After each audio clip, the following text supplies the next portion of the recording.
मग परशुरामाच्या पावलांनी पावन झालेली आमची कोकण भूमी कशी वाटली? सुंदर. पण कोकणात भूत असतात ना? कोण बोलला? ते रील्स वर दाखवतात भूत, जादूटोना.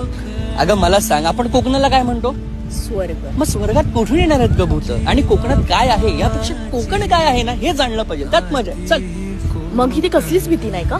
आहे ना, कोकणातला निसर्ग आणि निसर्गातला कोकण एकमेकांपासून लांब होण्याचे. म्हणजे डेव्हलपमेंट पण डेव्हलपमेंट झाली चांगलंच आहे ना, कोकण सुधारेल. सुधारेल. अगं इथल्या चुलींची जागा गॅस सिलेंडरनी घेतली. शेणाने सारवलेले खळे आज स्टाईल्सच्या नावावरती आहेत. त्यात मजा नाहीये का? मला तहान लागले. एक घर दिसतं, इकडे पाणी मागवाय घे. ओळखीच आहे? नाही ग, इथल्या लोकांना एक तांब्या पाणी मागशील ना तर अक्को हांडू आणून देतील. चल टाकू. मग खरा कोकणी माणूस कोण? सोपं आहे ग, जो फक्त आपली भाषाच नाही तर संस्कृती आणि परंपरा देखील जपतो तो.